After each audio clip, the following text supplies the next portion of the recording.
where she sent for the maidens and calling people to come unto wisdom, and they're not accepting it. Why would they seek wisdom? It is because in reality they're seeking to be righteous by their own works or justified by their own ways. Because if, according to Proverbs 9, she provided and she sent forth the maidens, and you didn't receive that, why did you go about for your own form of wisdom? You can only seeking to be wise by work or righteous by works. Yes. She said that I'm going to see a question before you ask him. Okay. Was it going to ask him about different levels of scholars or different types of scholars? Where you just say one will run and go to each transgression, and you have one on the other hand seeking wisdom. Does it have different categories of scholars? Or? Well, I'll put a question on below my life, and you will see why. Just put a question on me, right? You'll come to something, right? I'm wrapping up. Now, as I said, that the person is scholar seeking wisdom, although he has rejected it to be righteous by his own works. Right? That's the point. Also, I was thinking about the statement here from Solomon, right? With a political wisdom, a political mind statement. Because scholars always seek to get sensible knowledge to justify their rebellion. Right? When they're rebelling, and they're rebelling against authority, they want to justify it as something wise and sensible. So they seek wisdom to do it. But because of all the things, they never come upon wisdom. Because Solomon said they didn't go to the wise. Solomon said they didn't go to the wise.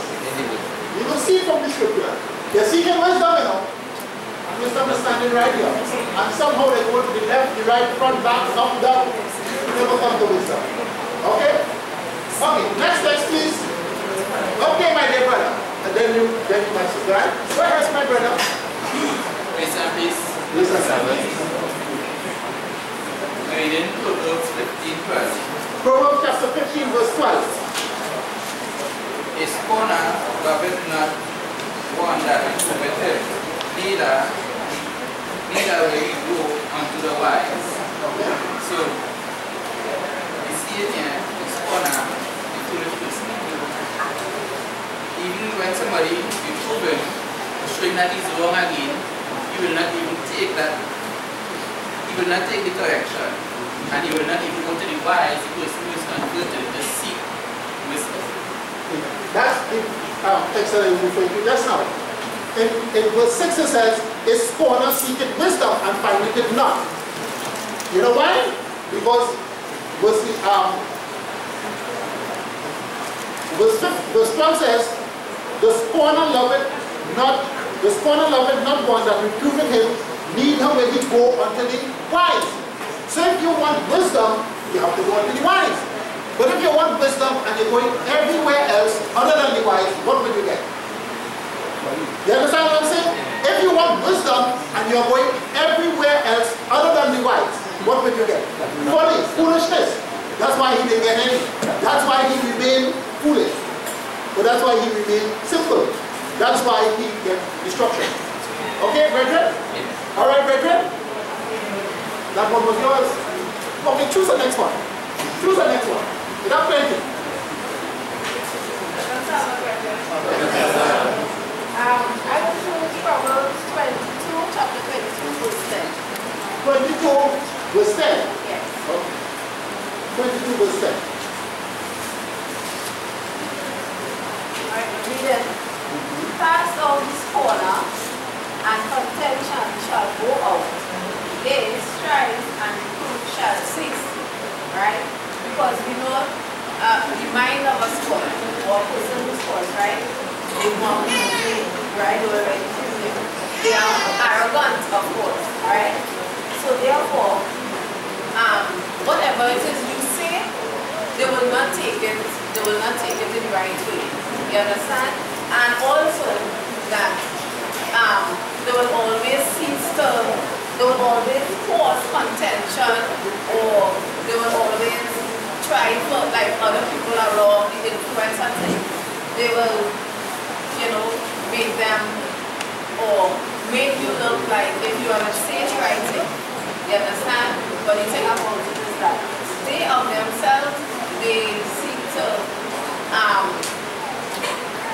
for them of their own self, to be the one then that people will look up to, when really and truly they are not saying anything that is right. You understand? They are foolish in what they are thinking, but it will make people think that they are wise in what they are saying. So if you want to bring an end, sister, if you want to bring an end to strife and reproach, what do you have to do? Throw this one. Throw this corner. You want to bring an end to strife and reproach? Get rid of this corner. You want to bring an end to strife and reproach? Be converted. Right? Be converted. Be converted. Transform the person and things will go well. Alright, brethren? Okay, come along. Stay more.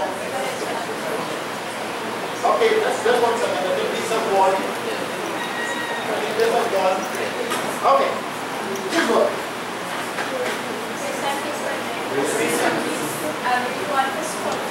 Okay, scornful. Right, you will take two of them. You take this one and do that. Both of them are yours. Psalms 1 verse 1 reads, Blessed is the man that walketh not in the counsel of the ungodly, nor standeth in the way of sinners, nor sitteth in the seat of the scornful. So it shows who is a scornful person, right? One who is ungodly, standeth in the way of sin, which is just like simpleton and his associates, right? So, of course, the scornful is not blessed. Because the blessed is the man who don't do those things. Alright? Right. Proverbs 28 verse 8 and 9.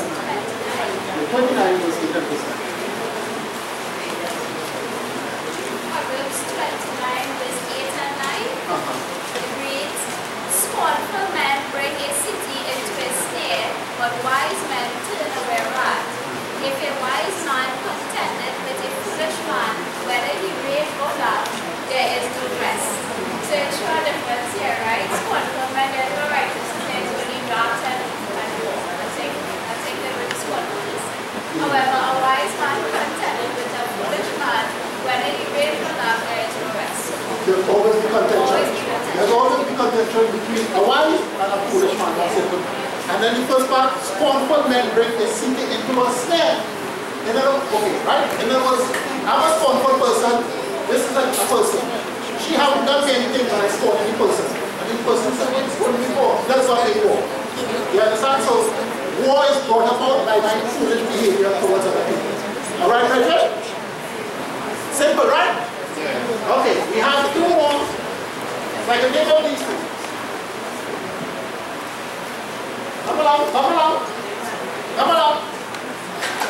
Sister Mickey, you choose one, please.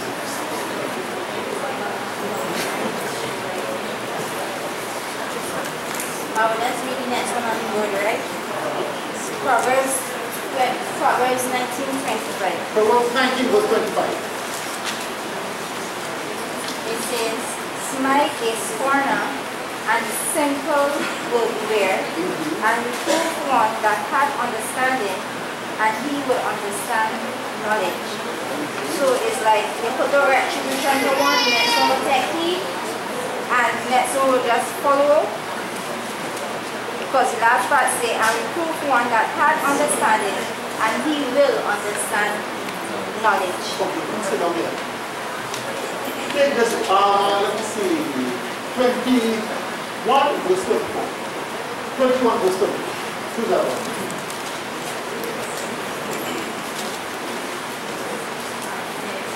Proverbs 21:24 says that proud and haughty scorner is his name, who dealeth in proud wrath. Okay? So you give him a name. Proud and haughty scorner is his name, who dealeth in proud wrath. Okay. Okay. In other words, someone who is proud and is wrathful, he's a scorner. Proud and he's wrathful. He's a scorner. Proud and haughty scorner is his name, who dealeth in proud wrath. You understand? Someone dealing in proud wrath? Haughty scorner is that person. Okay. So now, we have one more, 24:9. 24 verse 9. 24 verse 9. 24 verse 9. Going once. 100 times. Go ahead. Go ahead. Proverbs chapter 24 verse 9. Says, the thoughts of foolishness is sin, and the scorner is an abomination to men. A scorner is an abomination to men. In other words, if someone is a scorner, he brings no blessing to nobody. He brings no benefit to nobody at all. You understand? He don't bring benefits to you, not to me, nor neither to himself. As long as you're a scorner in your thinking and your behavior, you bring no blessing to anybody. Okay? That is why Lady Wisdom is calling simpleton and associates, to make them wise that they can bring blessings to people. When we hear wisdom, we must obey wisdom so that people can be blessed by the wisdom that we have. Okay? Now, I like this text in Proverbs chapter 3, 33 to 35. If someone is some sort of medicine maker, but when he makes medicine, he can make it tasty or he can make it bitter. But when he makes it tasty or bitter, it works. Okay? And he make a concoction.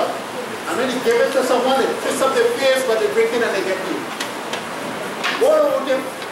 He make a medicine, it's very untasty, and they give him to drink. They give him a taste of his own medicine, right? Proverbs chapter 33, verse 3 to verse 33, chapter 3, verse 33 to verse 35.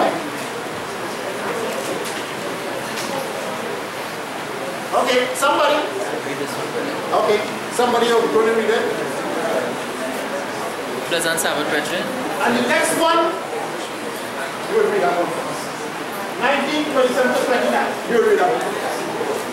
Okay? Proverbs chapter 3, verse 33 to verse 35. They gave him the scorner a taste of his own medicine. Proverbs chapter 3, verse 33, 34 and 35. Okay. It says, the curse of Yahweh is in the house of the wicked, but he blesseth the habitation of the just. Surely he scorneth the scorners, but he giveth grace unto the lowly. The wise shall inherit glory, but shame shall be the promotion of fools. Easy and simple. Don't sit down, come on, say something. Okay. The nice thing about Proverbs, they are sort of self-explanatory. It's sort of clear. It's clear. As I said, if someone blind read this text, they must see it. Okay? But no, don't try that, huh? Don't try that, huh? You have to be really brave, yes.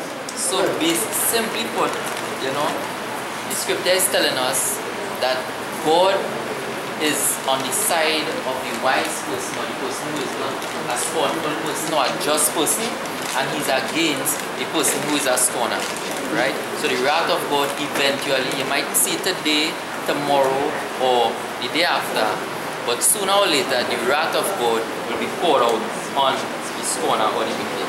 Whereas the just person, the blessings of God will be towards the just person. Amen. And in verse 34 it says, surely he scorned the scorners. You know, the scorners scorning all the time, but now the Most High God, he is scorning them. Give them a taste of their own medicine. You know what? Just as some of you have been scorning other people, now you take scorning from me. Right? Surely he scorned the scorner, but he giveth grace unto the lowly. The wise shall inherit glory, but shame shall be the promotion of fools. They will line up for the promotion. You understand? And they get it. Shame. Okay?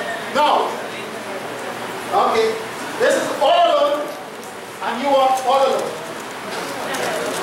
Huh? She wanted Proverbs 15:12.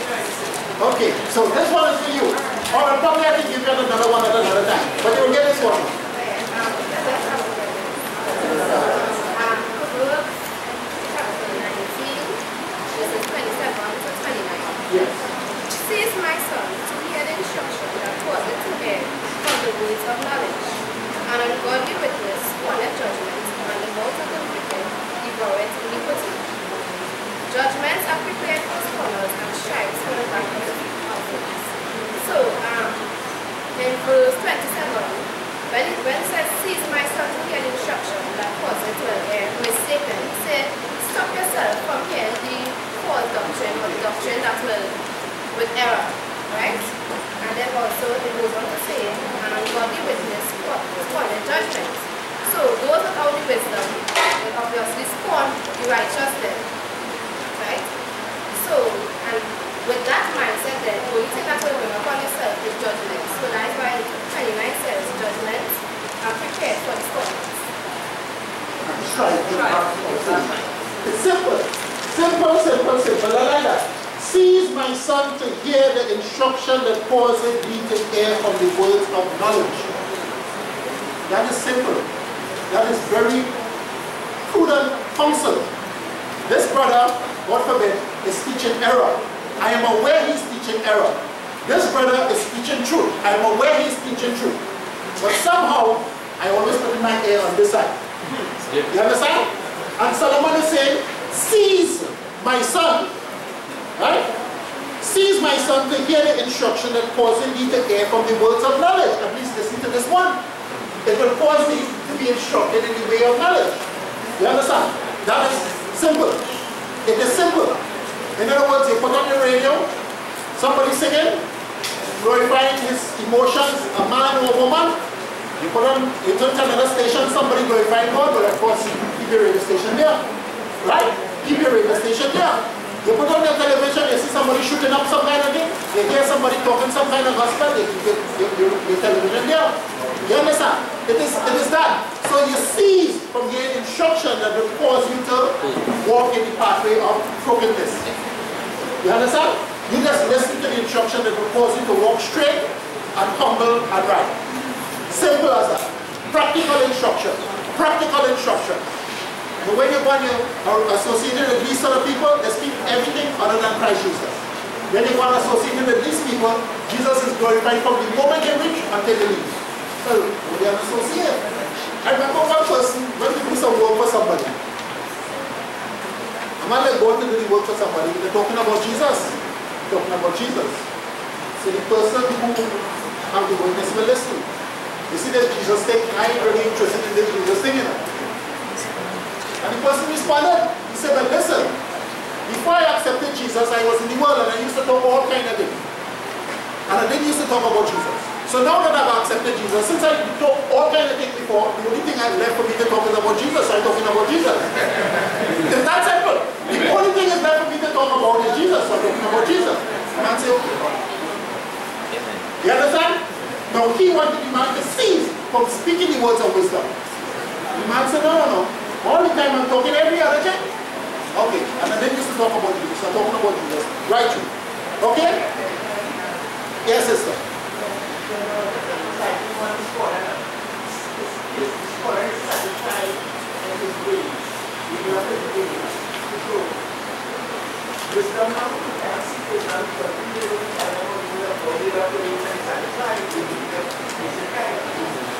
In other words, from earlier, it says that he's seeking wisdom and he findeth it not. But while he is seeking wisdom, he's not going on to the wise. So really and truly, he don't want wisdom that will cause him to bring a transformation in him. He wants wisdom that will justify, right there it said, justify his position that he's going in. You understand? Yes, brother. As you put it, as you mentioned that, of course, it came to my mind earlier, right? And the original text in Proverbs 9, I'll just read 2 verses, right? It says, I read 3 verses. Wisdom had builded her house.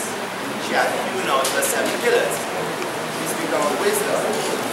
It says, whoso is simple, let him turn him hither. As for him that wanted understanding, she said to him, come, eat of my bread, and drink of the wine which I have mingled.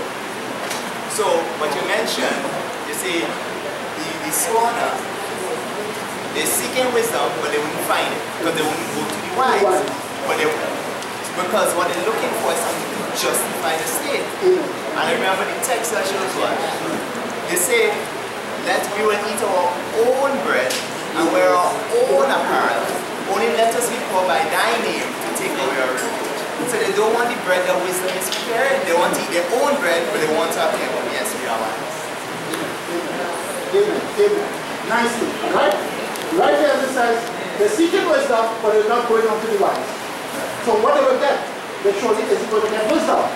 Wisdom is Christ Jesus as personified, and they're not going on to Christ Jesus. As a matter of fact, wisdom come unto them, and they're not receiving wisdom, but they want to be wise.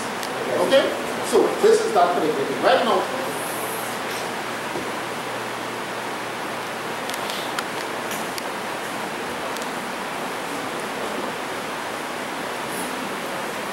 just working out something in my mind here. Now, as we are in Proverbs here, chapter 9, since it is wisdom and folly in this contention from previous chapter, from chapter 1, come right to chapter 8, you would see what wisdom is offering, and you would see what Madam Folly is offering. And you would see the people that accept the knowledge of Madam Folly, where they end, and the people that accept the knowledge of wisdom, where they end. Okay? It's so simple. Now, I guess I have probably about 15 minutes now. So we read chapter 1 of Proverbs, and then we will sort of close off here by the grace of God. Proverbs chapter 1, and then we'll close off by the grace of God. I could have going to explain in some text on the fear of the Lord, but that's for another time by the grace of God. Okay? Now,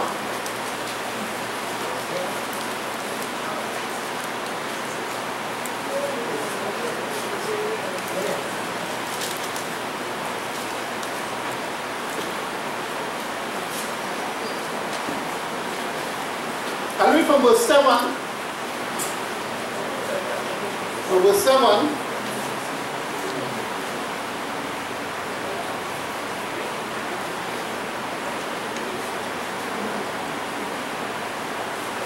Until verse 9. And then we will read from verse 10 to verse 19. And then we will read from verse 20 to verse 33. And then we'll close out by this. Yeah. Okay? Now verse 7 says, the fear of the Lord is the beginning of knowledge. So if you want knowledge, it will begin with the fear of the Lord. The reverence for the Lord. It must begin there. Because if God is the embodiment of knowledge, and you want knowledge, you must come to the source of knowledge. Okay? You don't come to the source of knowledge, you may get knowledge, but not salvational knowledge. And the thing about it, all of us need salvation. We don't just want salvation, we need salvation. Okay? So it says, the fear of the Lord is the beginning of knowledge, but fools despise wisdom and instruction. They despise wisdom and they despise instruction. So how can they be instructed? How can they be wise? Continue. My son, hear the instruction of thy father, and forsake not the law of thy mother. For there shall be an ornament of grace unto thy head, and chains about thy neck. So in verse 7, the fear of the Lord is the beginning of knowledge, but fools despise wisdom and instruction. Now, from verse 10 to verse 19, a nice little scene is played off here by Solomon. You know, you want to put on television? Turn it on the Proverbs, from verse 10 to verse 19, and you see something here. Turn it on, from verse 10 to verse 19, and you see something here. Now, all of us, as young men, as young people, had this experience at one particular point in time. And may not be the experience to the extent that is identified here, but some experience of this people, where people come and say, let us go and do. And somebody may say, well, if my father find out that, he's trouble. If my mother find out that, he's trouble. So I'm going to do it. You understand? Or some people will say, well, for the fear of the Lord, I'm not going to do it. Okay? Whichever one, you didn't do. Glory to Jesus. So here what it says. From verse 10. My son, if sinners entice thee, consent thou not. Somebody coming and enticing you, and okay, let's say you don't know if the person is righteous or wicked. Based upon what is being said, you will know they're righteous or they're wicked. You understand? So I come holding a big Bible, time, oh, just have someone on the back, and I come and I say, whatever error I am saying, then you will know this person is a sinner. Okay? Right. So it says, my son, if sinners entice thee, consent thou not. If they say, come with us, let us lay wait for blood. Let us lurk privately for the innocent without cause. Somebody didn't do you anything, but you wouldn't look for it. Lay wait for it. Without cause. Verse 12. Let us swallow them up as alive as the grave, and whole as those who go down into the pit. We shall find all precious substance. We shall fill our houses with spoil. Cast in thy lot among us. Let us all have one purse. Wow. So hear what he says in verse 15. My son, walk not thou in the way with them. Refrain thy foot from their paths. For their feet run to evil and make haste to shed blood. Surely in vain is the net spread in the sight of any bird, and they lay wait for their own blood. They live privily for their own lives. So are the ways of everyone that is greedy of gain, which taketh away the life of the owner thereof. So you went for to steal somebody's private property, and you didn't even take the property, you take the person's right to exist. So the person loses their life, and you have the private property. And somehow you think, well, I am it. I am it. Well, really and truly, you are it. It, that retribution coming to me. You are the it, that retribution coming to me. You understand? No one deprive other persons of their private property and think you're going to be sailing smoothly and fluttering your wings and you're going your way. It don't happen that particular way. Look at Proverbs chapter 11, verse 29. Somebody can just read that for me. Proverbs 11, verse 29. He says, so are the ways of everyone that is greedy of gain, which taketh away the life of the owners thereof. Proverbs 11, verse 29, please. Read it, please. He that troubleth his own house shall inherit the wind, and the fool shall be servant to the wise of heart. You understand? He that troubleth his own house shall inherit the wind. You understand? So while you're troubling your own house, what is the reward? What is the benefit? What is the benefit? You understand?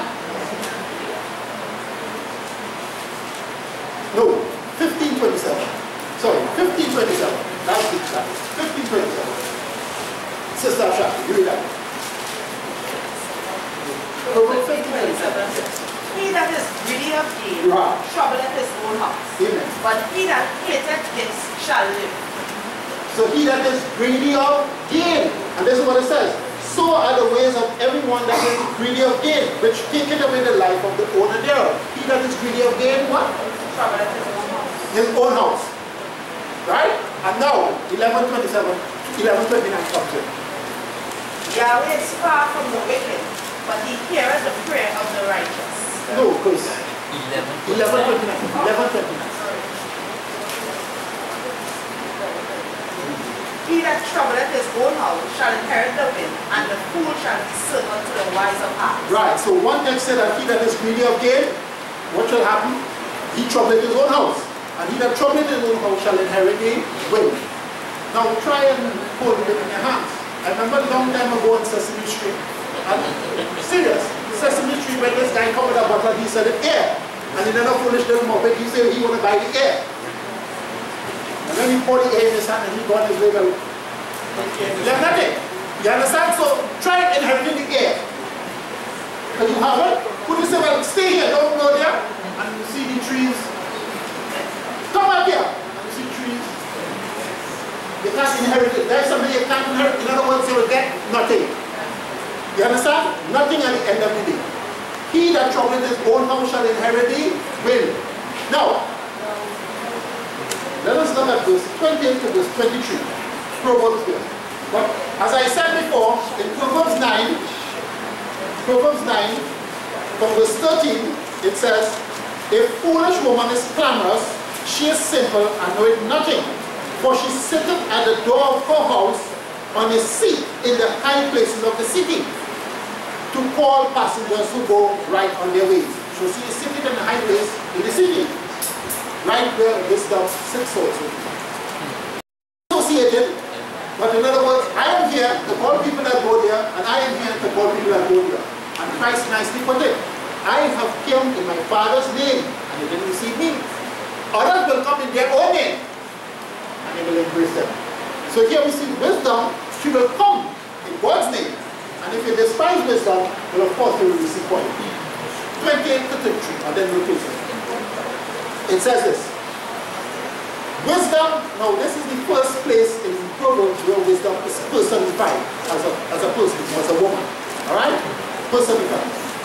Wisdom cried without. Proverbs chapter 1 from verse 20 to verse 33. Okay? Wisdom cried without.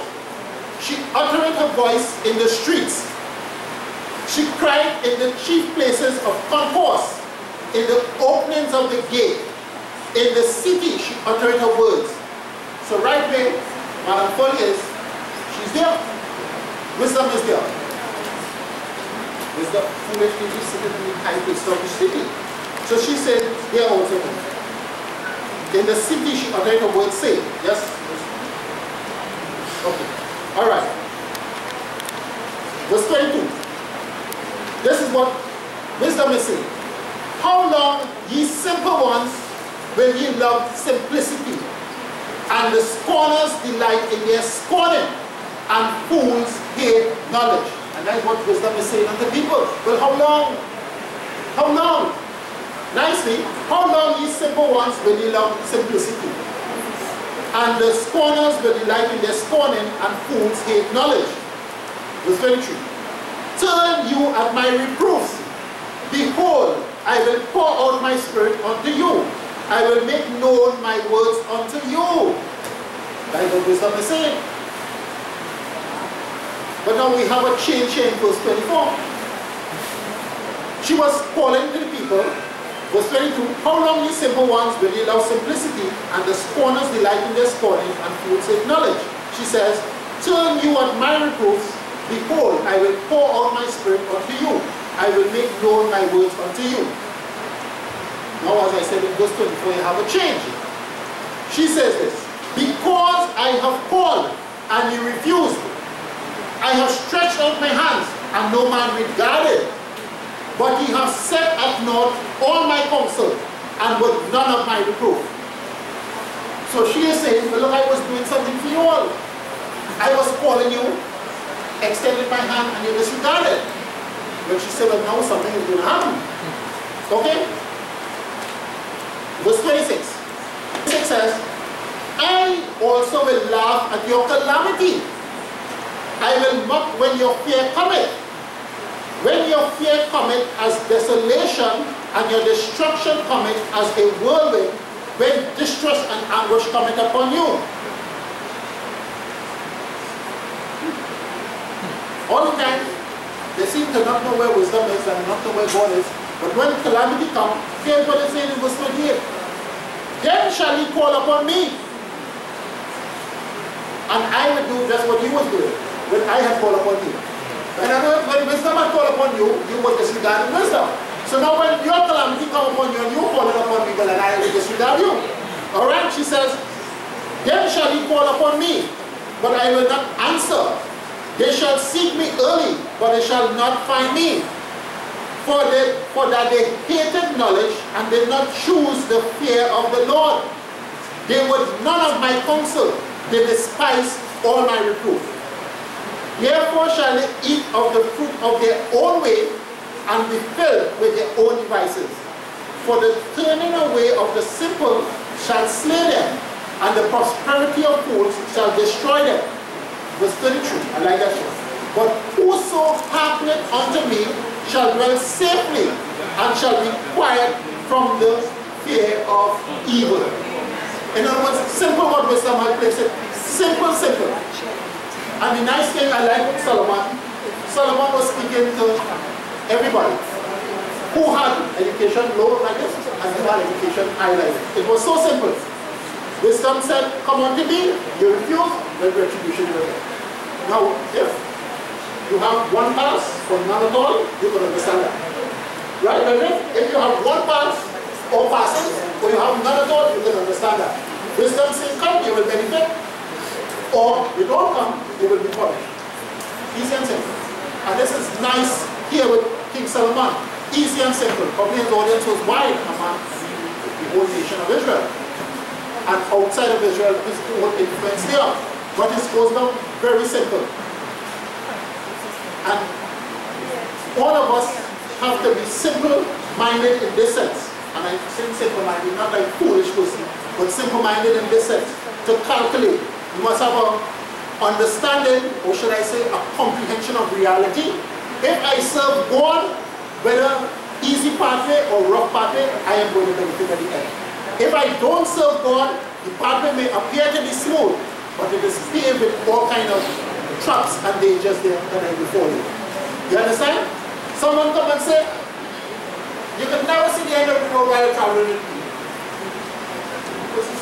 How can I? Because the road is long. But you will never see the end of the road, because while you're going, they have a pothole there for you. You never see the end of the road. You understand? You understand? Next one, the road is paved with good intention. And when you do so, you examine the road, once of the potholes in it, which will follow. And God says, the road that you're traveling upon, it is paved with trials and tribulations. So he's real. He's a realist. Do you want to come? Yes, I want to come. Because it is paved with trials and tribulation. At the end of the day, at the end of the road, there's reward. Glorious reward. None of the trials and tribulation that you find along the road can be compared to the reward that they will get. You want to come? Yes, I want to come. It's that simple. Easy, clear, and plain. Okay? So, brethren, let us be practical in our decision in serving God and not play Christianity. Islam is contending for us, what is contending for us. We can either be an open-minded person or a closed-minded person, based upon whether we accept wisdom or we accept folly. It is no one that can. I remember one of the one person standing up there said, stand up either on the floor. Don't stand up like the angel from Revelation chapter 10, one foot on the land and one foot on the sea. Let us don't be that way. It's either we standing on the land or we standing on the sea. The only other person that can stand on the land and the sea together is Christ. Okay, and if you're in Christ, stand on the land or stand on the sea. In other words, let your position be clear and distinct so that people can know, here I stand and not elsewhere. Not be shifted. If you want Jesus, accept Jesus. And if you don't want Jesus, still accept Jesus. Because at the end of the day, he's going to save you. Alright, brethren? If you want him, accept him. And if you don't want him, still accept him. Okay? He's going to save you. Alright, brethren? Yes, sister.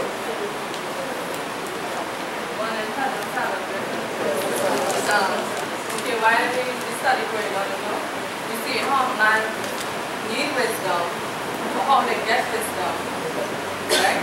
And if they refuse wisdom, what happens to them, right? But this was just showing here in Proverbs chapter 21 and verse 2 says God don't need none of that, but he gave that, right?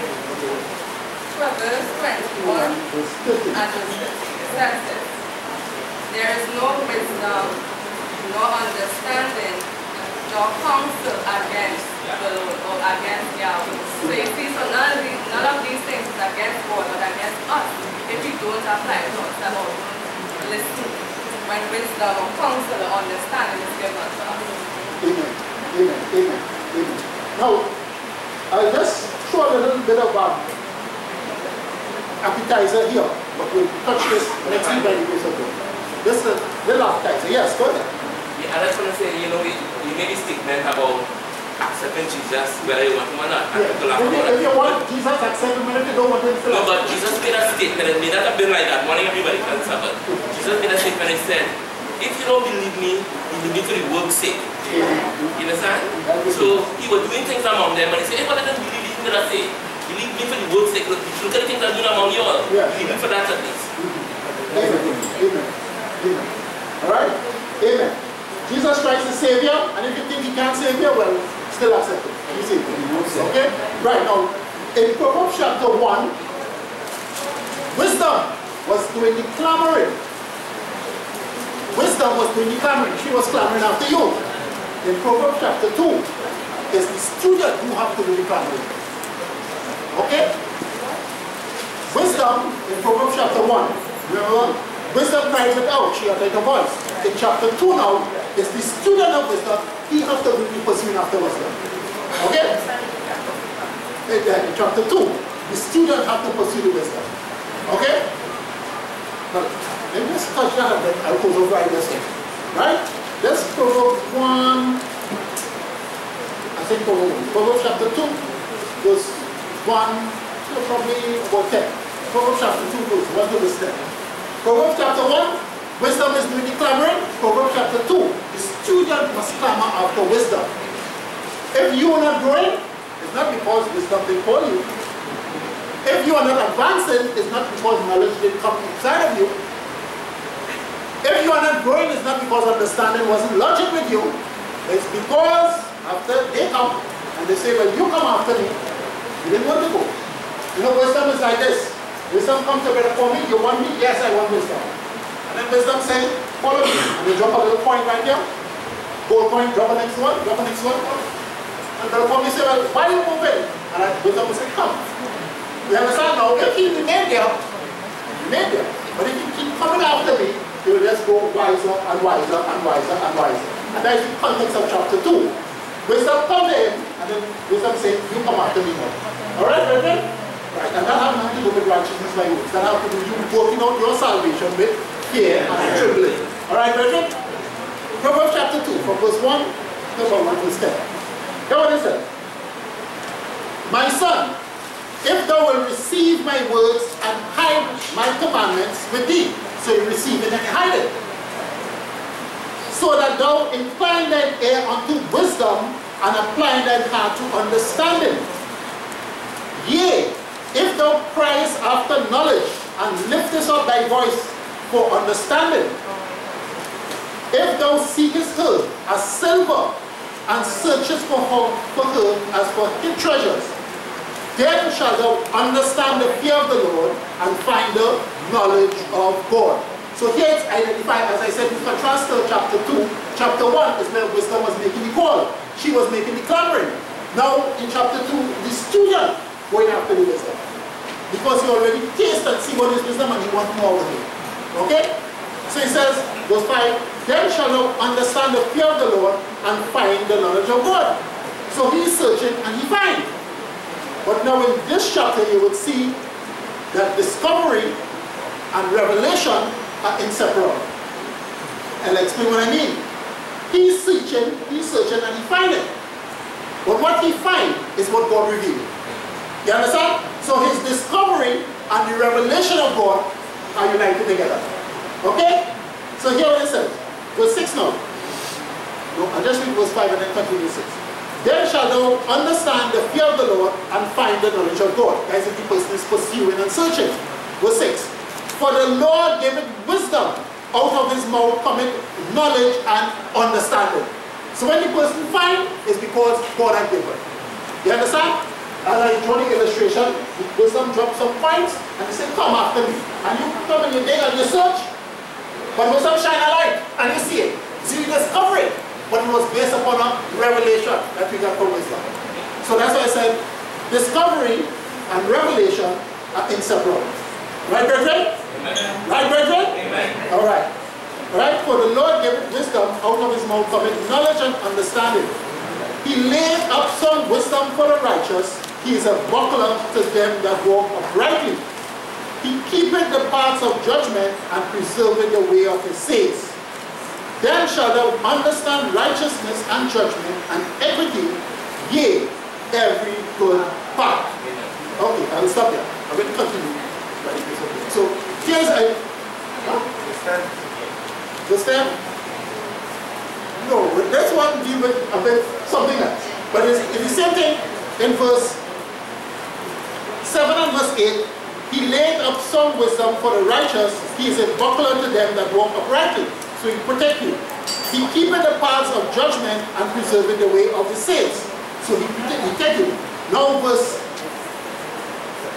9 says, then shall thou understand righteousness and judgment and equity, yea, every good path. Now verse 10 give you how we do the protection. Alright? Verse 10 says, when wisdom entereth into thine heart and knowledge is present unto thy soul, discretion shall preserve thee and understanding shall keep thee to deliver thee. Right? So on and so on and so on. I didn't want to touch that one of it. Another time we touch on that one. Right? But here's identified that wisdom will do its protection. But while wisdom is doing its protection, you have to do your search or your drive or your search to get the wisdom.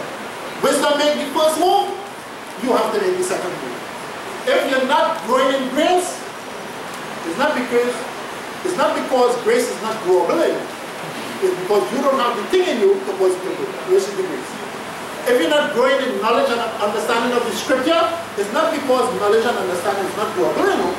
It's that you're not letting the things that are in you grow. And this comes out of you. Because if it is in you, you will be growing with it. Alright? If you're not being wise unto salvation, it's because the wisdom that you have is not the wisdom that makes you wise unto salvation. It is that simple. Examine ourselves by the grace of God. When we go home and we reach home, thank Jesus that he has brought us home safely, but then look in the mirror. And if you don't like what you see, don't destroy the mirror. Okay? If you don't like what you see, don't destroy the mirror. Alright? Destroy the thing that is outside of the mirror. That is this person by the grace of God. Alright? You know, you look in the mirror and you see a one standing, turn back and something, but no one standing behind it. When you look again, you see one. And if you have to, you say, John, bring your hammer there for me. Mash up the mirror. And now when you want to see yourself now, you don't have no mirror. You understand? But if you take the hammer and you say, put it, and you destroy the old man. When you left there, so you will always see the new man. And the grace of God. Right, right? So let us not use the tools for the wrong intention. Let us use it for the right intention. By the grace of God, brethren, I hope some measure of enlightenment came to our hearts. And we'll continue by the grace of God next week just to go through with this information. Right now, I asked two persons, I said, what is wisdom? And as I said, the person said, wisdom is Christ. And I said, I didn't ask you, who is wisdom? I asked you, what is wisdom?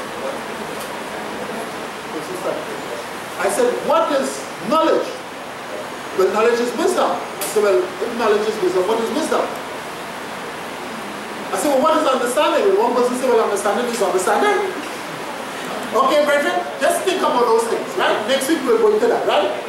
Understanding, knowledge, wisdom, equity, judgment, justice, we'll go into those things by the grace of God, right? From the book of Proverbs coming on to, right? Right, brethren? I hope your heart has been blessed by the grace of God, right? So we will stand, close off with a word of prayer for the other part of the service.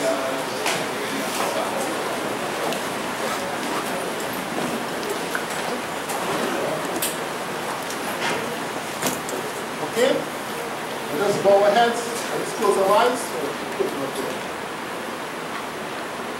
Dear merciful Father, God in heaven, we do thank thee and glorify thee for this opportunity while we have to enter into thy scripture of truth, dear Father, to see and understand more of the contending women who are contending for our souls, O dear God.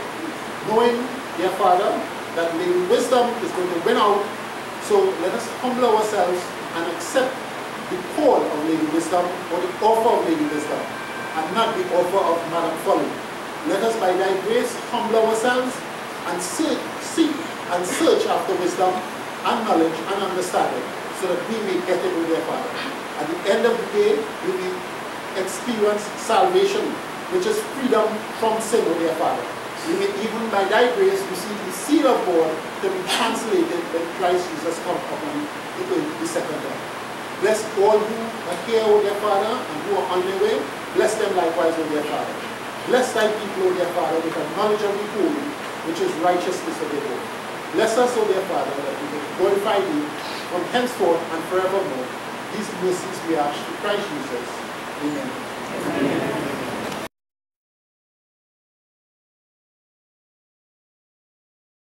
Verse 10 and 11 says, when wisdom entereth into thine heart, and knowledge is present unto thy soul, discretion shall preserve thee, understanding shall keep thee. Verse 16, to deliver thee from the strange woman, even from the stranger which flattereth with her words, which forsaketh the guide of her youth, and forgetteth the covenant of her God.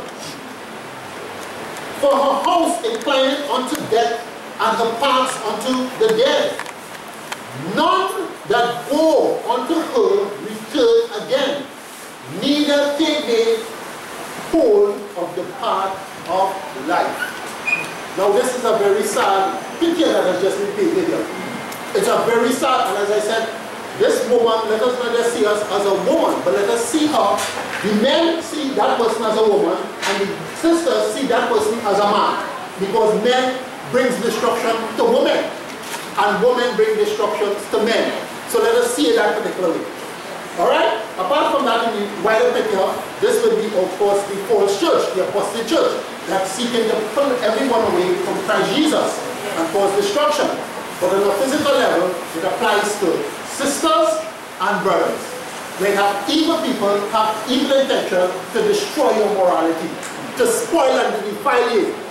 And you know, you see people on a daily basis walking here and there, and a lot of people are in some trouble that if they had listened to their parents, if they had listened to the conviction of the Holy Spirit, they would not be in the trouble that they are in today.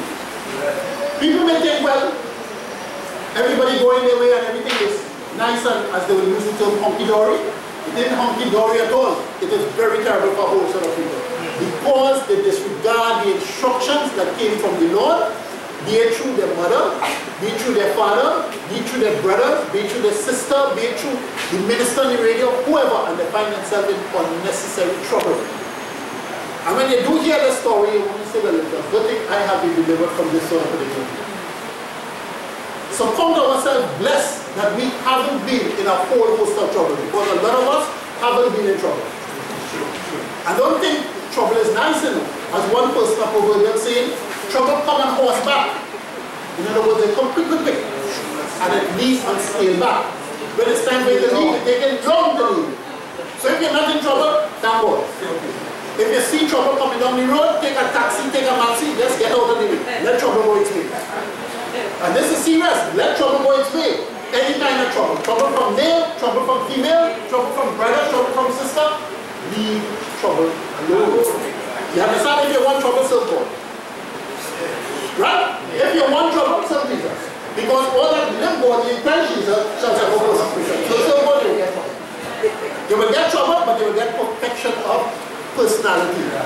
You understand? So brethren, we want trouble? Yes. Brethren, we want trouble? Yes. Serve Jesus. Serve Jesus. Accept Jesus. You will get trouble there. Don't bother for the trouble in the world. Don't look for it at all. Look for trouble in Jesus. You will get that one. Alright? Okay, so now verse 20 and verse 22. We're saying 20 to 22, right? Verse 19 says, none that go unto her return again, neither take they of the parts of life. They don't take parts of life because they're so engrossed in all kinds of immorality. And let me say this, huh? There is something known as drugs. Hard drugs, light drugs. A lot of human beings will be destroyed because of partaking of drugs. A lot, plenty of human beings. A whole set of houses and families and children, husband, wife, boyfriend, girlfriend are destroyed because of drugs. Money have brought a lot of destruction upon families. Male, female, brothers, sisters, boys, girls, a whole set of people have been destroyed for money. Gambling, a whole host of people have been destroyed as a result of that. You see sexual immorality, a lot of people have been destroyed because of sexual immorality. And sexual immorality inside of marriage, sexual immorality outside of marriage. A lot of people have been destroyed. I didn't seek to get Ellen White quotations as it pertains to that because I didn't want to go that particular way. But Sister White gave instructions where she identified that a lot of people are married, and while they are married, one host of sexual immorality goes on there, and they think that marriage gives them license to destroy the higher powers. They are slaves to the lower powers. And just as how sin comes in every form and every fashion, and it comes to all of us, so all kinds of sin and transgression comes to all of us. And we always have to be on guard with wisdom, with knowledge, and with understanding to protect us. Else we are going to lose our soul, we are going to be destroyed. We better watch ourselves carefully. So don't think, well, I don't do this, I don't do that, I don't do the other, and then you are cherishing a little God here. Because this little God is going to come big. Big, big, big, big, big. Big, big, big, big, big. Huge. Bigger than Nebuchadnezzar started. And then this time you will not hear no song to bow down, you know. Since it comes so huge and you was cherishing it, you will bow down, whether music play or not. But then when the music don't play, you will eventually do it. Alright, brethren? Now we take these instructions and counsels as important. You understand? Because it will save us in the end of the day. It will save us in the end of the day. Alright? Now, 28 verse 22 of Proverbs chapter 2 here. It says, none that go on to her return again, neither take their part of life. So when you read back verse 10 and verse 11, then you read verse 28 to verse 22. Read it back verse 10, verse 11, and then you read verse 28 to 22. Hear what it says. When wisdom entereth into thine heart, and knowledge is pleasant unto thy soul, discretion shall preserve thee, and understanding shall keep thee, to deliver thee from the evil man, to deliver thee from the woman. And now verse 20. That thou mayest walk in the way of good men, and keep the paths of the righteous. For the upright shall dwell in the land, and the perfect shall remain in it. But the wicked shall be cut off from the earth, and the transgressor shall be rooted out of it. Now, the wicked and the transgressor are those who are destitute of wisdom, who are destitute of knowledge, who are destitute of understanding. The people that will dwell in the land, which it says, for the upright shall dwell in the land, and the perfect shall remain in it. It's the person who have made wisdom their delight, knowledge their delight, understanding their delight. And therefore, the new earth will be their delight. The Lord will be their delight. Okay, brethren? Now, King Solomon says, and the perfect shall remain in it. As ancient as Solomon was, he expected human beings to be perfect. You know why? Because perfection is possible. As ancient as Solomon was, he expected people to be upright. He expected that. You know why? Because all the graces was made available that people could have been perfect and people could have been made upright. And the same requirements then is the same requirements now. You know why? Because where sin abound, grace is much more abundant. Since it has more sin now, it has more sin now, it has more grace now. And if it has more grace now, we're supposed to be even perfectly perfect. Or uprightly upright. Okay, brethren? If I can use that expression. If there's more sin now, then there's more grace now. If there's more grace, we're supposed to be perfectly perfect or uprightly upright. Right, brethren? Let us strive for this by the grace of God. Let us strive for this by the grace of God. Put away everything that hinders us. And we all know what hinders us. And if we put it away, we will be striving unto perfection. The road is long, the road is hard, but the road or the destination is attainable. We can reach the destination safe and sound. And whatever we lose along the way, it will be restored at the end of the journey. Whatever we lose along the way, it will be restored at the end of the journey. Okay? Because the rewarder or the restorer is Christ Jesus. And he has all good and pleasant things to give, to restore to us. So let us pursue, let us persevere, let us go ahead that we may gain our reward. If you and I find ourselves in situations that we're not supposed to be in, let us look on the God and find a way out. And when we get out, for God's sake, as Christ says, let us not have the evil experience. One minute you are abiding, you have God consciousness, and then next minute you're restoring images or you're developing images. Or you're restoring sin into your hand. If you have God consciousness, remain in God consciousness. Just reject everything that is not God uplifting. In other words, nicely what Solomon says, cease ye to hear the words that cause you to depart from the knowledge of the holy. Don't entertain that. Don't listen to it in your mind. Don't view it. Hold on to the path of holiness. Hold on to the path of righteousness. At the end of the day, blessings will flow. Just as the showers come when it's supposed to rain, just as the sun comes when it's supposed to shine, just so your blessing will come when it's supposed to come. Don't be too hasty, don't be too hurried, and don't look at other persons who are getting rain or getting sunshine.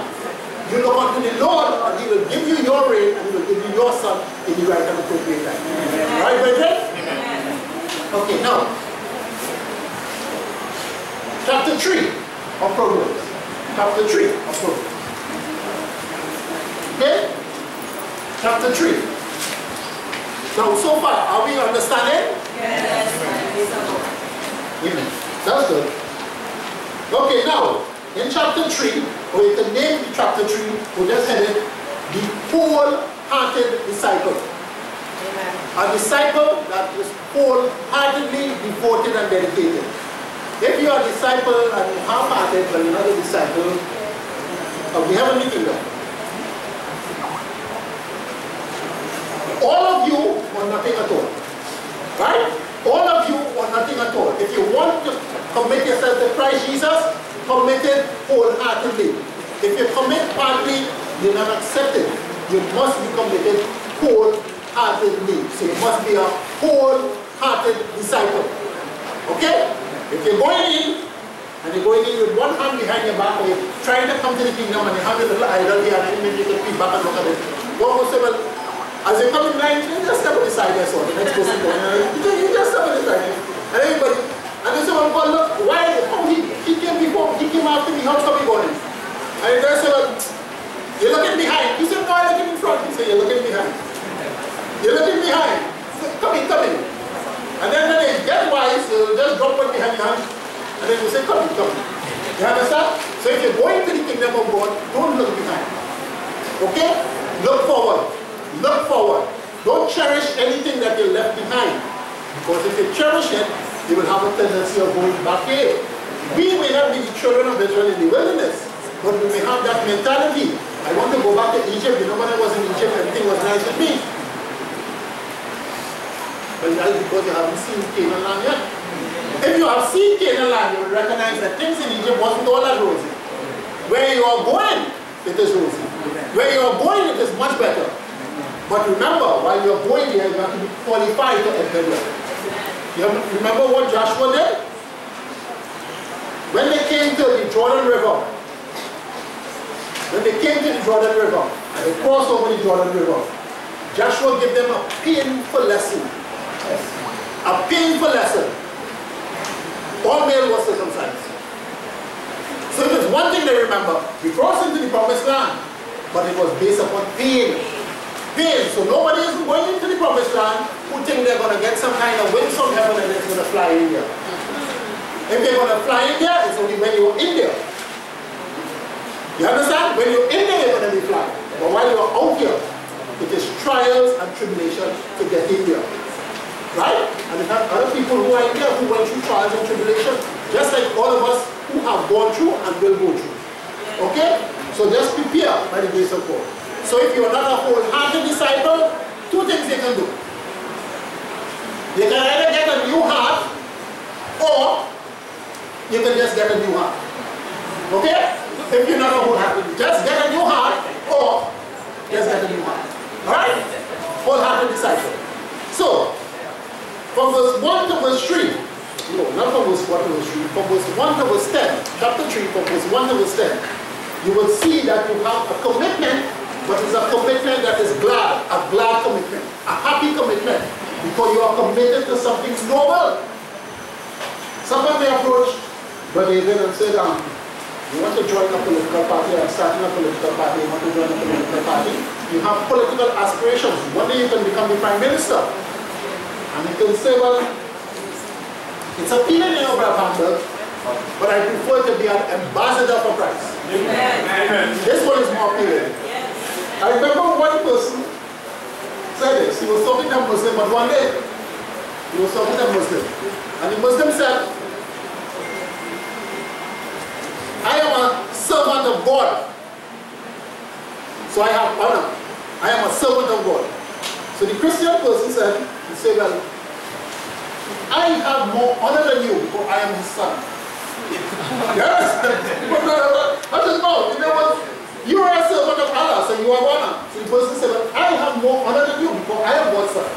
God is my father. I'm a child of God. You understand? Okay, so political aspirations, it will take you so far. Christian aspirations will take you even further. Right? Or the furthest. So let us have Christian aspirations. Glad commitment from Proverbs chapter 3 from verse 1 to verse 10. Okay? It says, my son or my daughter, forget not my law, but let thine heart keep my commandments. We have a tendency of forgetting the law, so instead of forgetting it, let us keep it, let us remember it. Let us remember the Sabbath, let us remember the law of God in totality. My son, forget not my law, but let thine heart keep my commandments.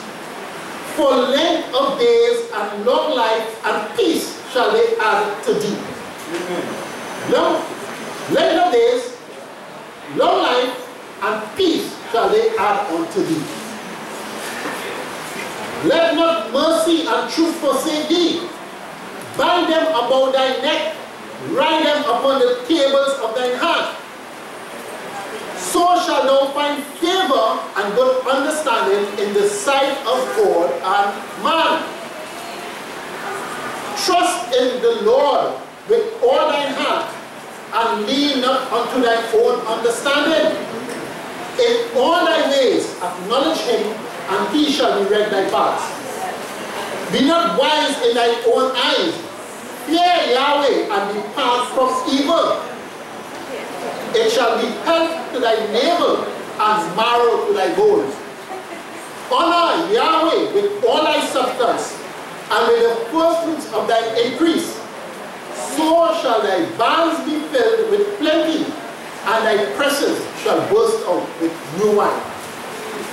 From verse 1 to verse 10 of Proverbs chapter 3. Here is called upon us to make a commitment. But this commitment is supposed to be a happy and a joyous commitment. We are committed to it because we have reward. We committed to it because we are changed in our thinking and therefore our behavior. We are committed to it because we see at the end of the day, it is all glorious reward at the end of the day. He says, forget not my law, but keep my commandments. Why?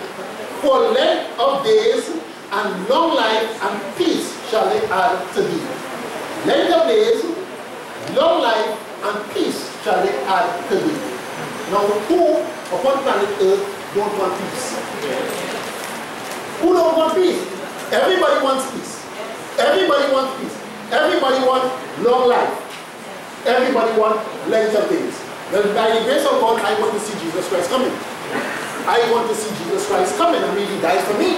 I have sinned so many times and hurt him, and yet still he has forgiven me. He will blot out my past. Oh, why I should want to see him come in all his glory. And I would like to see the wicked, even those, running when the master is coming. I want to see Jesus come back. So I want to accept wisdom that I may have length of days, long life, and peace. Okay, brethren? We need this by the grace of God. We need wisdom, we need knowledge, we need understanding to have length of days, long life, and peace. Right? All who want to go to the grave early,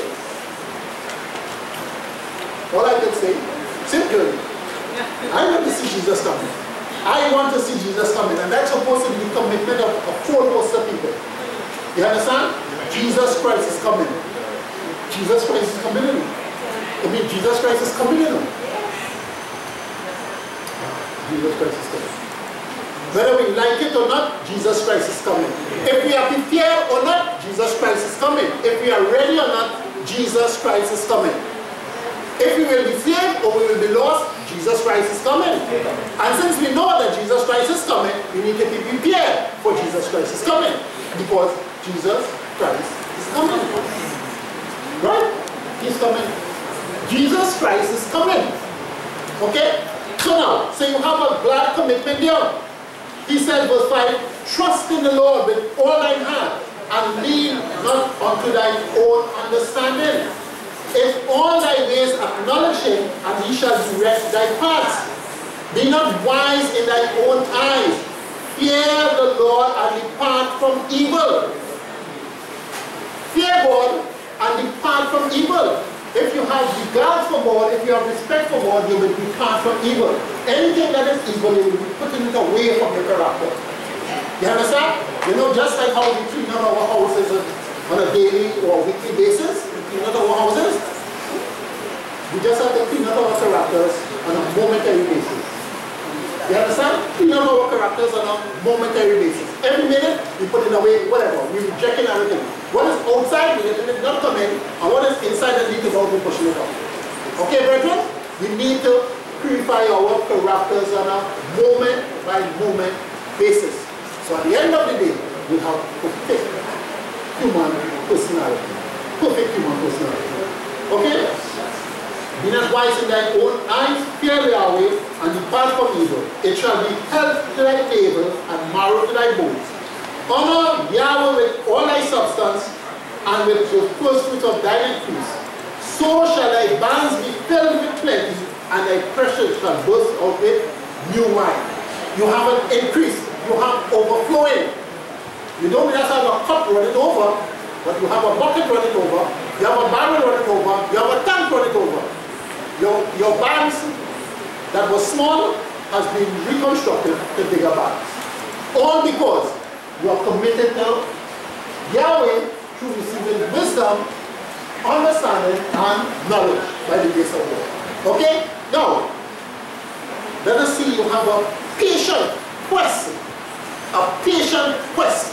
Same chapter 3, from verse 11 to verse 20. You have a patient quest. You must follow or quest after wisdom, understanding, and knowledge patiently. Okay? Because it isn't in this all splendid robe. Sometimes it comes in rags also.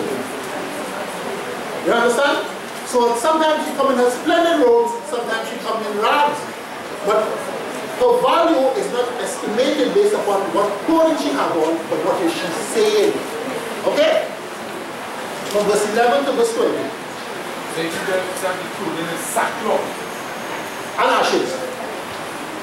Listen to what you have to say. And what she says, Proverbs chapter 9, it says, forsake the foolish and live, and go in the way of understanding. That's what she said. Okay? Forsake the foolish and live. You know, if you don't want to do that, you will see this pretty lady coming down the road, all a splendid robe, a whole entourage following her. And what she will be saying? School waters are sweet. And bread eaten in secret is pleasant. But what you don't know, that the dead are there. You don't know that. But that's what she will be saying. Stone waters are sweet.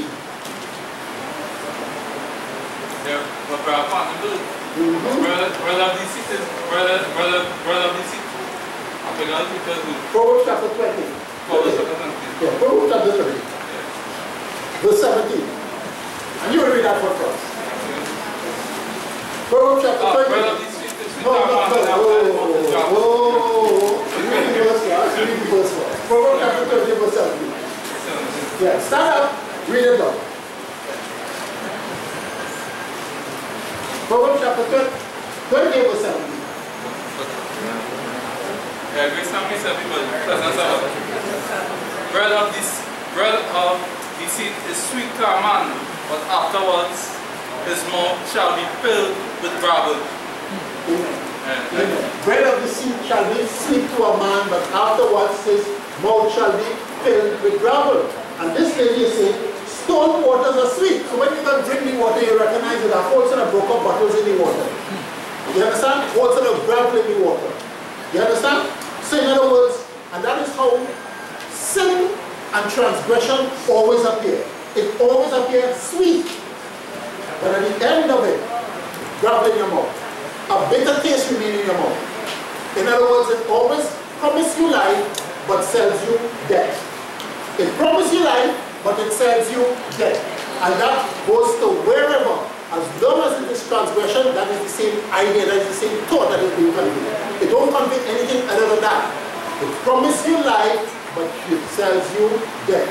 And it so happens a whole host of people seem to be carried away by the promise of life and the purchasing of death that is being sold to them, that is being peddled unto them.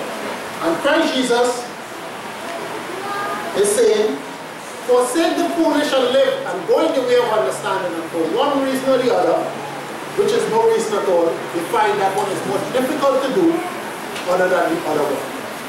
Bread eaten in secret is sweet, and stolen waters is pleasure. Right. That's one more scripture. Let's start Proverbs chapter 19 verses 27. Okay. Read it first. Proverbs chapter 19 verse 27. Right. Right. Cease, my son, to hear the instruction that causes to err from the word of knowledge. So in other words, you see here that after you are trying to not to listen to instructions that might look like instruction, but it really will cause you to hear. Because that really in instruction or anything to discipline anybody. Right? And then after the word of knowledge. So the word of knowledge in my heart that I might not sin against. So in other words, that knowledge will cause you to transgress the law of God. You're supposed to cease, my son, to hear the instruction that causes thee to err from the words of knowledge. Don't listen to that. Whatever reason it is, cease to hear that. There's always knowledge, there's always information flowing to and fro. But some cause you to depart from the Lord, and some cause you to draw nearer to the Lord, as we saw this morning. Draw me nearer. Some knowledge, some instruction cause you to depart from the Lord, and some knowledge and instruction cause you to draw nearer. So open your ear to the knowledge that causes you to draw nearer to God. Okay? So now, going back to chapter 3, from verse 11 to verse 20, to see this, the patient quest. Yes, sister. 2 minutes. Okay, thank you very much. Okay, 11 to 20, and then only 2 minutes, right? Amen. 2 minutes. 2 minutes. 2 minutes. 2 minutes. 2 minutes. 2 minutes to midnight. Or 2 minutes to the coming of Jesus. What would you do? Well, you wouldn't be able to do nothing at that time. Because probation will already be closed long time. For 2 minutes to 12 o'clock, or 2 minutes to the coming of Christ Jesus, all you will be able to do is nothing. Alright? If you are righteous, the pronouncement will have already been made that him that is righteous remain. And if you are unrighteous, the pronouncement will have already been made that him that is filthy remain filthy. Okay? So anything that we have to do, we have to do it now and not 2 minutes to. Right, sister? Amen. Okay, 11 to 20 and then. Okay? Patience first. It says, my son, that's Proverbs chapter 3. Despise not the chastening of the Lord, neither be weary of his correction. Now we have to be patient to receive the correction of the Lord. You can't be hasty, because we all falter somewhere and sometime. And while we falter, God, as a loving Father, we just put 2 strokes upon us, or put 3, or put 5, or put us in straight situation, or hard situation. But we're not supposed to despise the chastening of the Lord. Why? My son, despise not the chastening of the Lord, neither be weary of his correction. Why? For whom Yahweh loveth, he corrected, even as a father, the son in whom he delighted. Anytime someone starts to develop a behavior where they don't want correction, something is wrong with it. Something is wrong with it. Because we all need correction. Male, female, adults, male, female, teenagers, male, female, little children. We all need instructions, we all need correction. And no one which have been done, have been instituted, don't discipline and don't correct a child. That is nonsense. Because I can tell you, as the Prime Minister said at one particular time, it's little monsters that is being bred. And it's the only this is that those people who are making those laws, if those children who are not being directed and corrected and instructed, when they turn to be monsters, they want to attack them, they're going to Jesus. But it's so happening that they're attacking them. It's you and I who are, by the grace of God, and other people who are going their merry way, is those are the ones who feel in the blood of those people's policy. But at the same time, there's a God in heaven. And the God of heaven, his hand is long. His hand is not shortened that he cannot save. Neither is it shortened that he cannot punish. So just as how he could save with his extended hand, he could also punish with his extended hand. And he will punish all who are supposed to be punished when he extends his hand. Okay? Continue. Verse 13. He says, happy is the man that findeth wisdom, and the man that getteth understanding. You know, like somebody, when you were young, you had a marble, and when you picture the marble, you're winning, and it so happens this marble lost, and you'd say, this is my lucky charm, and when you do so and you find your marble, you're hopping and you're skipping because you find the marble. Well, let us hop and skip when we find wisdom.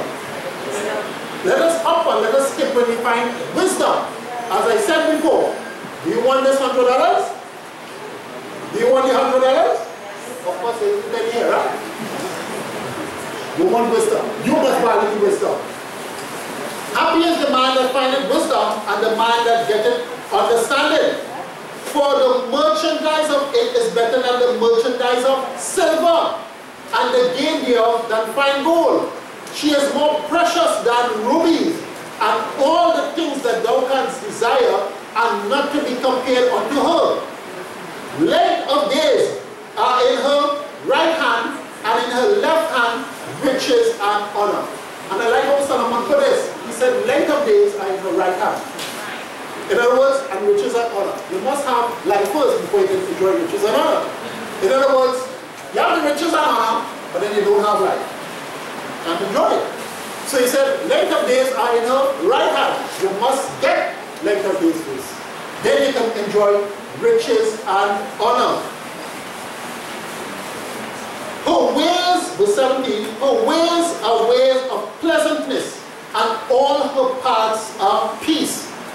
She is a tree of life to them that lay hold upon her, and happy is everyone that retaineth her. And then look how important wisdom is placed here. That even the great God of the heaven, he needed wisdom. You understand? In other words, we are normal human beings. And Solomon is saying we need wisdom, getting wisdom. Happy is the one that finds it out. And then he placed wisdom in such a high category that he's saying, you see that same God, the creator of the heavens and the earth, the creator of the ends of the earth, the creator of the heaven and the earth, he needed the same thing that I'm telling you today. Okay? Verse 19 says, the Lord by wisdom hath founded the earth. By understanding hath he established the heavens. By his knowledge the depths are broken up, and the clouds drop down dew. You understand? You see how high an estimate he has placed on wisdom and understanding? Because of God, in his creative activities, he needed wisdom, he needed understanding, and he needed knowledge. You and I, in our general activities, Solomon is saying you need that also too. You need that, get it. In all you get it. Because if you don't get it, can't do anything. In other words, whatever you constructed, whatever you building, get wisdom, get understanding, get knowledge. Because God, when he was building, when he was constructing, he had wisdom, he had knowledge, and he had understanding. Right, brethren? Okay. But twice I have been get this way, get this way, get this way. So, I will stop here by the grace of God. But remember this. Remember this. Christianity is something very nice. something rewarding. Christianity is something beneficial. Now, we have to see it beneficial to us. As remember I played sometime on the board, Christ Jesus is our ever-present personal Savior. We have to see that particularly. We have to see that without these things, without Christ, without Christianity, we are destitute, we are nothing. And we have to see that with these things, with Christ, we are something. You understand? We must value Christ Jesus as our life. And the departure of Christ Jesus from us, we must see it as something great. So that when we see it that particular way, we will accept it. When Lady Wisdom is speaking, listen to her, obey her, accept her. When Madam Follen is speaking, disregard her, neglect her, reject her. Because if you don't, you won't just remain a simpleton and his friends, you know, his associates, but you will become a closed-minded person. But if you accept wisdom, you will become an open-minded person. You will be attending the feast and have a rival feast. So you will have the instruction and direction to go to the right one, the feast of wisdom, because she says, come, eat of my bread and drink of my wine which I have mingled. When we before say, stone waters are sweet. And bread eaten in secret is pleasant. But just now, when he opened his eyes, he says, verse 18 says, but he knoweth not that the dead are there, and her guests are in the depths of hell. Okay? Let us not bow to the feast of Madam Folly or listen to the instructions of Madam Folly, because we will be lost. Yes, brother? Yeah, well, when you put the God words, which is the conviction, it was spread up on the aftership. What is striking up our mind is really Proverbs 5, 6, and 7. With the evil one speaking and trying to destroy the children of men. And then after showing Christ the great architect in Proverbs chapter 8, and also in Proverbs chapter 31. Now Christ is very good. And I see in Proverbs chapter 8 and 31, Proverbs chapter 3, 4, 4, I see that Christ is the architect we're supposed to be following. Wisdom, knowledge, understanding, he's the one who gives us that. Right? So we're supposed to be following Christ. Right? As Proverbs 8, Proverbs chapter 8, 1 to 4 and 31. And then after that different things. But then after Proverbs 5, you see Proverbs 5, 6 and 7, you see that woman is not to follow. This is that which you live up. And you find yourself there, she has plenty of lovers. You know, you must walk in front of the door. Amen. Alright, so guys, as we go there, we will see that, as we touch on that by the grace of God, right? But remember these instructions, as I said. Since the church is full of male and female, the dangers are out there. It is towards the dangers of male, it is towards the dangers of female. So hear the instructions of your father, and forsake not the law of thy mother. It shall be a chain of grace around thy neck. Hear it by the grace of God. And let us work for our salvation. In other words, God do what he have done, he provided, and he have opened it. Let us do what we are supposed to do. Accept it and pursue after it by the grace of God that we may attain. Alright? So we can stand and we can pull over the way. Yes? Okay.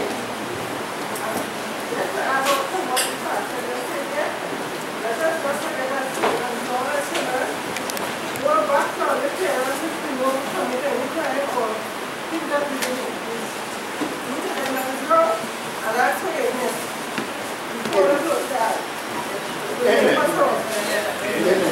Alright?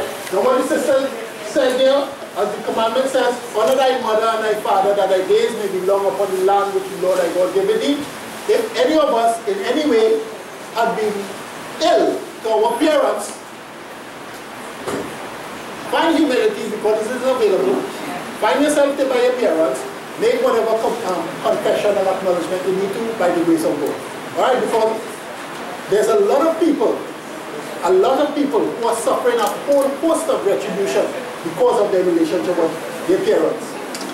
They leave their parents home early, or because they think they are man and woman and they find themselves in a whole host of trouble. And pride forbid them to go back to their parents and acknowledge they were wrong. But sometimes men have the opportunity when they are on their bed to look to heaven. Sometimes they have the opportunity when they are on their bed, they're dead. So they don't look to heaven. Now let us not be in that situation. Accept wisdom, accept knowledge, accept understanding, for it shall save us at the end of the day. When the dust is clear, we will be standing upon the walls of Mount Zion. When the dust is clear, God of glorious. Okay? So let us pray by the grace of God, right? Close off the word. Dear Father and God in heaven, again we thank thee and glorify thee for thy loving kindness and thy tender mercies towards us, O dear Father. In the form of grace and in the form of truth to purify our hearts, O dear Father. Bless us, O dear God, and continue to be with us, to keep us from harm and to keep us from dangers, O dear Father. As this section of the morning service has come to an end, and we prepare for another section of the service, we ask for us to keep thee in our hearts, to influence us, that we may keep the Sabbath holy through thy grace and through thy mercies. And whatever has been said this day, O dear Father, let us take it into heart, that it may work refinement in our hearts, O dear God, that we may testify that thou alone art God. For truly, O God, Yahweh, thou alone art holy, in the heavens above and in the earth beneath. So bless us towards this end, we ask through no other name, but in the name of Christ Jesus our Savior. Amen.